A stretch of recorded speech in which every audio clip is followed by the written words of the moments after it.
Bonjour Christine Ockrent. Bonjour. Vous êtes bien sûr une des grandes figures du journalisme en France. On est ravis de vous accueillir sur TV5 Monde. Merci. Vous publiez Les oligarques chez Robert Laffont. C'est un livre événement où vous racontez le système Poutine. Alors là, évidemment, il y a eu le vote en Ukraine. On se demande ce que va faire Vladimir Poutine, alors que la Russie semble reconnaître le choix des Ukrainiens de se tourner plutôt vers l'Occident. Il va y avoir une réponse. C'est-à-dire que Vladimir Poutine reconnaît le choix des Ukrainiens qui ont été en mesure de voter. Mais il faut bien voir qu'il y a toujours l'Est de l'Ukraine qui est aux mains des séparatistes pro-russes, soutenus bien évidemment par des milices ou même des troupes russes. Et cette partie-là, qui est la partie industrielle, donc le Donbass, les gens n'ont pas pu voter. Et donc on peut imaginer que Vladimir Poutine, vous savez, depuis le début, on s'interroge, le grand stratège, le joueur d'échecs, etc. En fait, ce que j'essaie d'expliquer dans mon livre, c'est qu'on ne comprend rien à la manière dont fonctionne le pouvoir de Poutine, d'où l'intérêt de se pencher sur les oligarques. Et on peut imaginer que Vladimir Poutine, au fond, est à peu près arrivé à ses fins. C'est-à-dire qu'il tient en fait l'Est du pays et donc il va sans doute contraindre le gouvernement de Kiev à admettre une forme d'autonomie relative.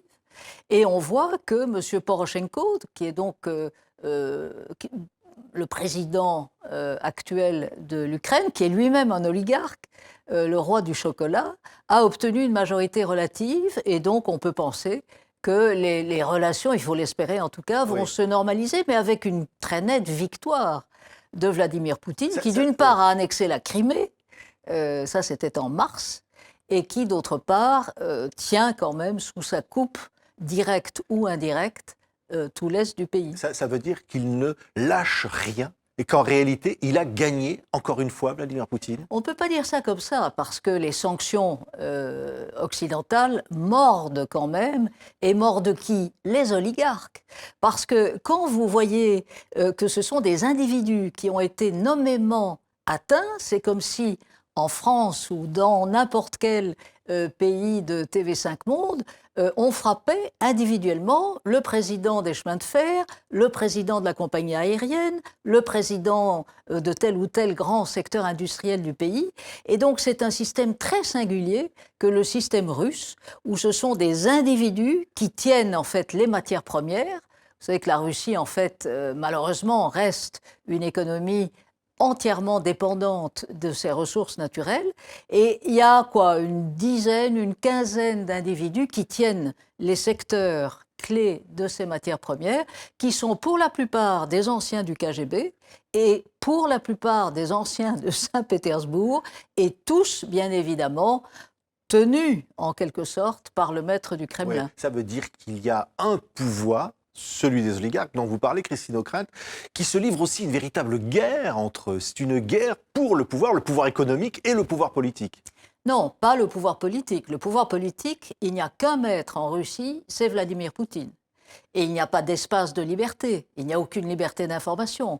Tous les médias sont tenus et les réseaux sociaux aussi. Mais Vladimir Poutine sait tenir ses oligarques. Il faut quand même se souvenir qu'en 2003, Poutine était déjà président, il a envoyé au bagne pendant 10 ans le plus riche d'entre eux, Mikhail Khodorkovsky, qui a été libéré en décembre dernier parce qu'il fallait redorer, si j'ose dire, l'image de la Russie avant les Jeux Olympiques de Sotchi. Donc Vladimir Poutine a très tôt compris qu'en Russie, il faut un seul maître, lui.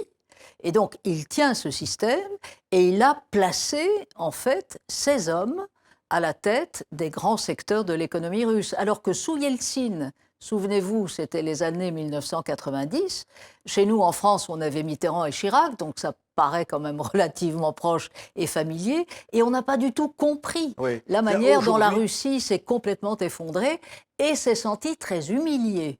Et c'est l'humiliation russe que Vladimir Poutine, en fait, d'une certaine manière, veut effacer, pour rendre à la nation russe sa fierté, et cela explique en partie, à mon avis, sa politique en Ukraine. Ça veut dire aussi, Christine Ockrent, qu'en Occident, on ne comprend pas aujourd'hui le système russe, ce système de Vladimir Poutine, et que finalement, on n'a pas de prise sur lui réellement.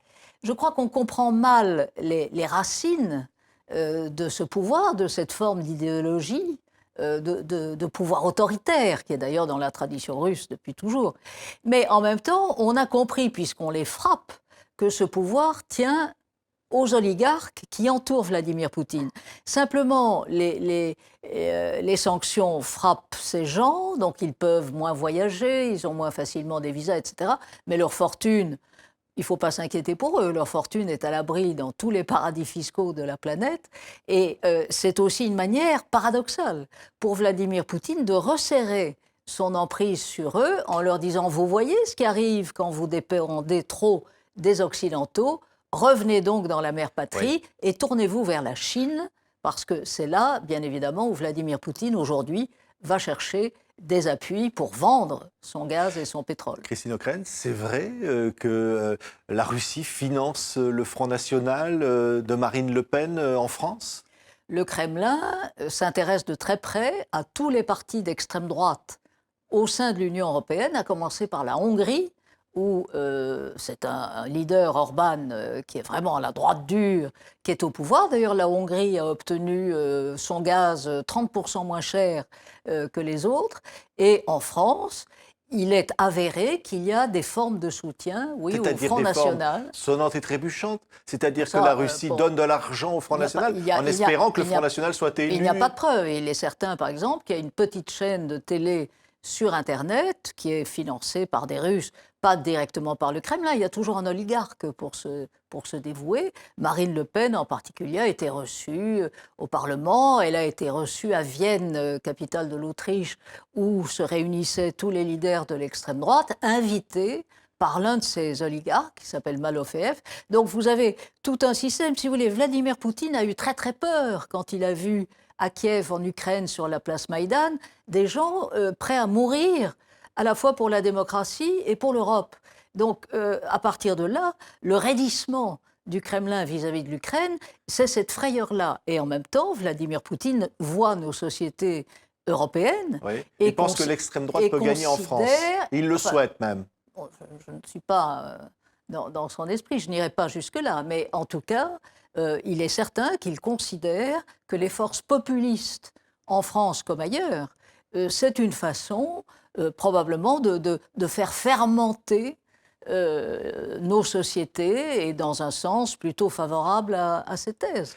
Merci beaucoup, Christine O'Krent. Les oligarques, le système Poutine est publié chez Robert Laffont. On était ravis de vous recevoir. Merci beaucoup.